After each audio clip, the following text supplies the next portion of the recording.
Al-Farabi, yaitu judulnya Kelahiran Al-Farabi, seorang bapak filosof kedua setelah Aristoteles.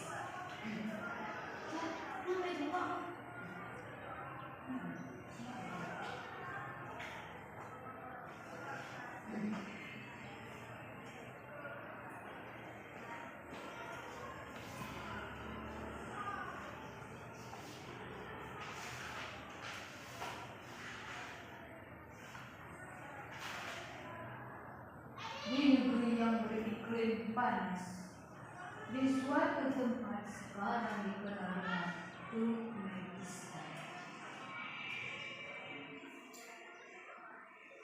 Di lokasi Farab, Komandan Tony dianugerahi seorang anak, Muhammad ibn Usman, nama yang sangat memuliakan.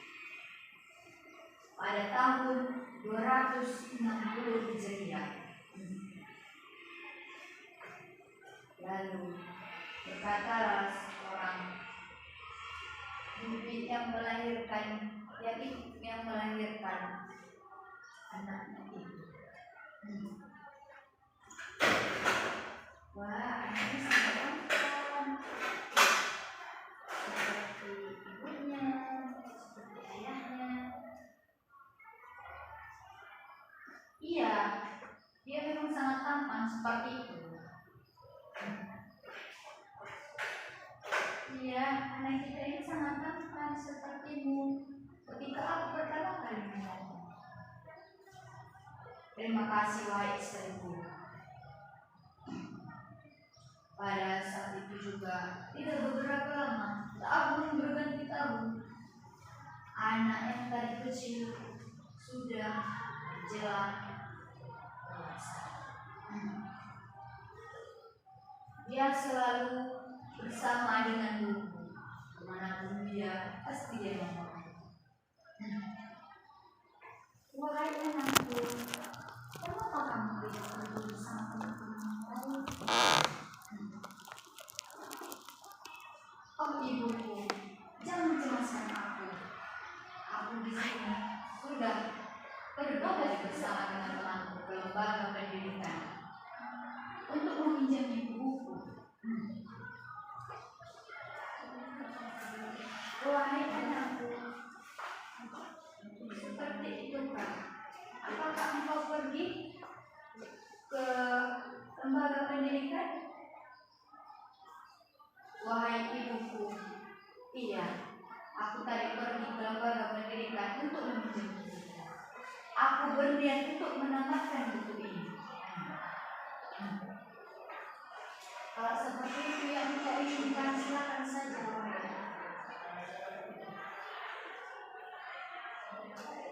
Pada saat itu juga dengar suara dari luar. Ya Sulaiman, ya Muhammad, ya Muhammad.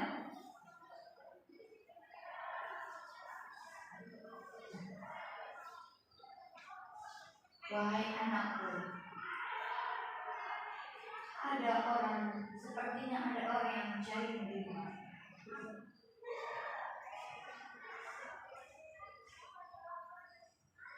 Wahai ibuku, sepertinya iya, ada yang mencariku di luar. Aku akan segera menemui. Aku mandi jadi mandi. Ya Muhammad, ayo kita pergi bermain ya Muhammad.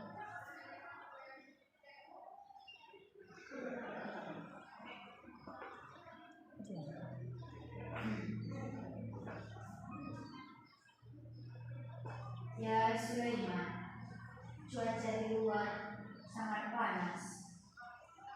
Aku benar untuk tidak bermain hari ini. Ya Muhammad, ayolah pergi bersamaku bermain, karena kamu sudah lama tidak bermain denganku. Baiklah, kalau itu memang kau inginkan, aku akan pergi bersamamu. Tidak berapa lama, mereka pergilah untuk bermain. Tetapi Muhammad, dikenal dengan sebutan Al-Farabi ini, tidak pernah meninggalkan diri. Kemanapun dia selalu membawa.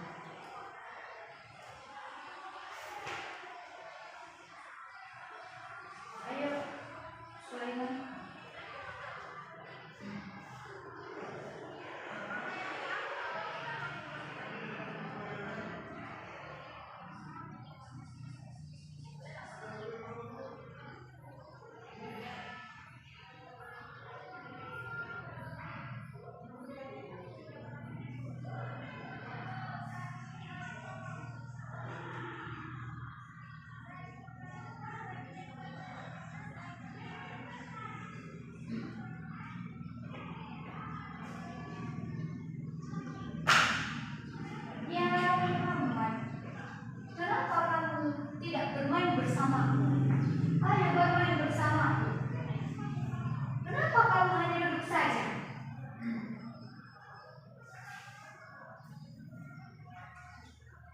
Sulaiman, tidakkah kau berpikir aku membaca buku?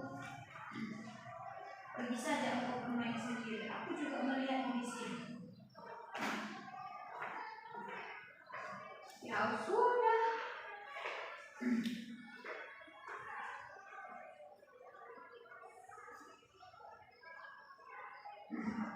Ya Muhammad, buku apa yang kau baca ini Muhammad? Buku yang aku baca ini adalah buku tentang matematika.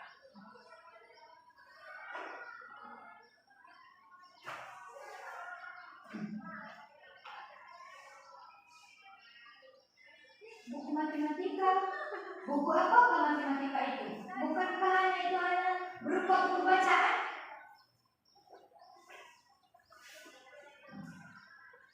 Tidak, ya Sulaiman. Buku matematika berisi tentang aritmatika, pengulangan, pembagian, juga pengurangan, dan sebagainya.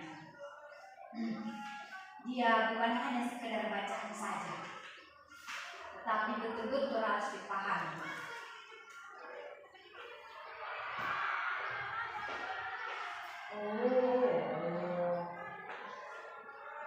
Ya Muhammad, kalau memang seperti itu yang kau katakan, saya mendengarnya. Tetapi saya tidak suka membaca buku.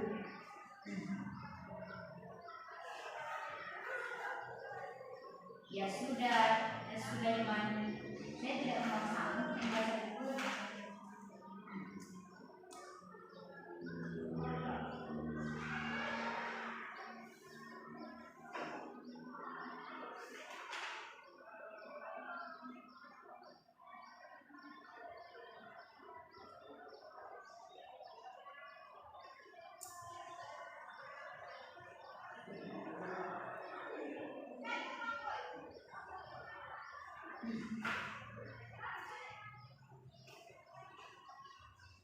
Tidak berapa lama, ilmu yang selama ini dipelajari oleh Al-Farabi atau Muhammad telah merekat kepada dirinya. Dia menjadi sosok orang yang berilmu, cerdas. Ya, ini menjelang dewasanya, dia berpikir, pekerjaan apa yang bisa aku lakukan, tetapi aku tidak jauh dari buku. Dia bertanya kepada Sulaiman. Sulaiman pun menjawab, saya tidak tahu profesi apa yang pantas untukmu. Sedangkan kamu tidak mau bekerja, sedangkan kamu hanya memikirkan ilmu pengetahuan saja.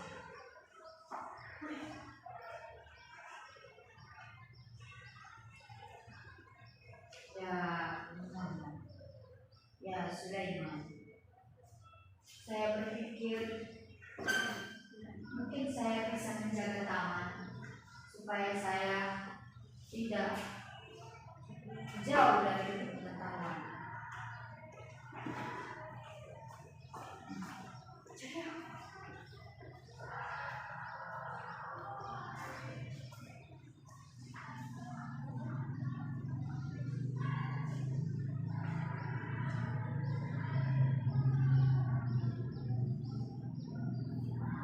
Mungkin saya bisa menuntut ilmu pengetahuan ke negeri orang.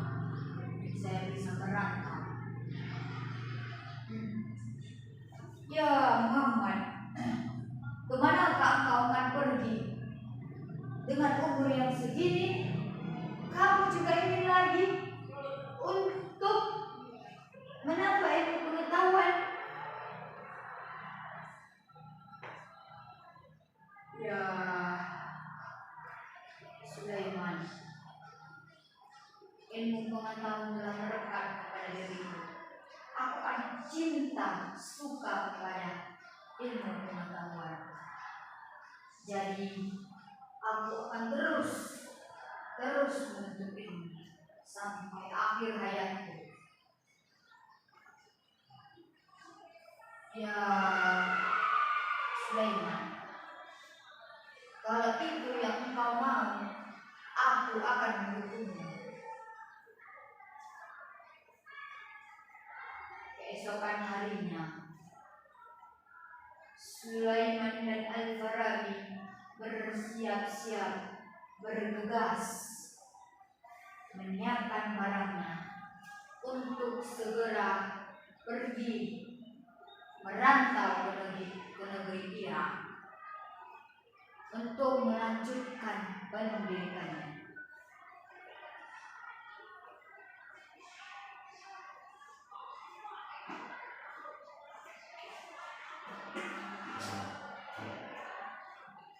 Aku akan menyiapkan barang-barang ini. Ya Sulaiman, bantulah aku.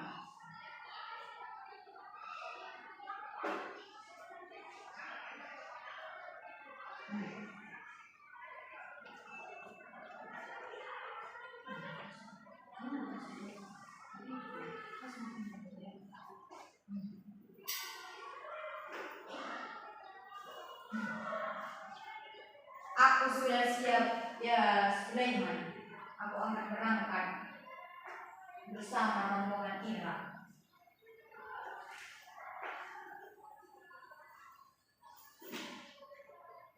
Ya Muhammad, apakah kamu sudah menyiapkan barangmu semua? Tidakkah ada yang lagi yang tertinggal?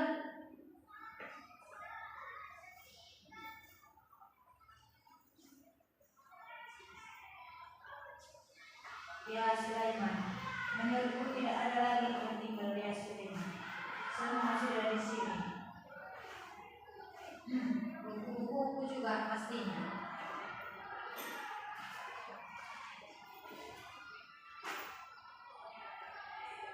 Ya Muhammad, kenapa engkau selalu membawa buku ini? Bukankah buku ini telah engkau baca? Ya Sulaiman, memang betul. Buku ini telah aku baca. Tetapi dialah yang selalu aku rindukan. Aku akan membawanya. Sampai di sana aku akan membacanya kembali lagi. Walaupun aku sudah membacanya beberapa kali. Ya Muhammad, aku mau bertanya kepadamu. Berapa kali engkau membaca buku ini? Buku-buku yang engkau bawa ini, apakah tidak cukup hanya satu kali saja untuk membaca buku? Biar supaya engkau mendapatkan ilmu pengetahuan. Ya Sulaiman, tidak.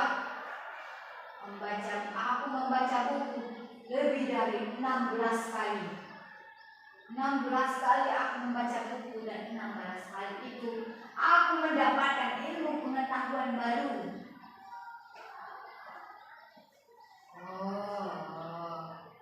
Ya Muhammad, aku mengerti. Mungkin itu sudah menjadi kebiasaan. Terima kasih sahabatku. Ya Sulaiman, aku akan segera pergi. Tidak berapa lama kemudian, dia bersama rombongan Irak, rombongan para pedagang, ingin menuju ke Baghdad. Dia ingin melanjutkan pendidikannya ke Baghdad. Dia juga merupakan salah satu orang yang merantau ke Baghdad untuk melanjutkan pendidikan. Teman-teman yang lain juga ada yang melanjutkan pendidikan, tapi tidak di Baghdad. Dia juga teman-teman yang lain pergi merantau ke Baghdad bukan untuk mencari pendidikan, tetapi untuk berdagang, untuk bekerja di sana, untuk menghasilkan uang. Sedangkan Al-Farabi tidak, dia pergi ke Baghdad untuk melanjutkan pendidikannya, tepatnya di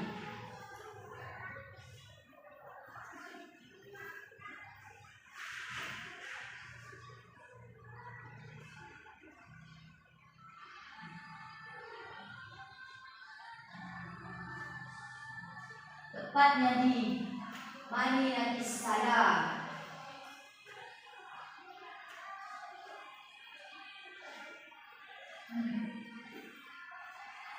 Ya Sulaiman, terima kasih atas segala perbuatanmu kepadaku.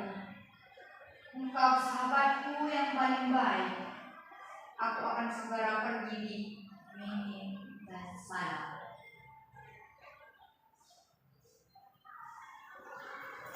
Sama-sama ya sahabatku Muhammad.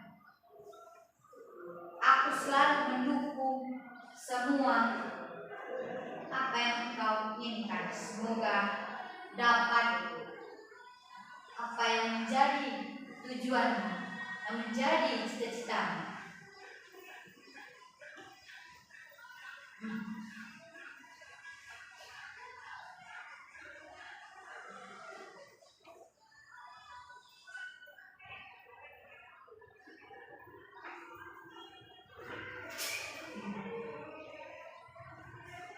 Lalu pergilah Al-Farabi atau yang dikenal Muhammad itu ke Baghdad untuk melanjutkan pendidikannya. Nah, sekianlah yang dapat saya sampaikan dari kisah kelahiran Al-Farabi, ilmuwan Islam ini. Saya dapat mengambil pelajaran yang dapat kita petik dari sini adalah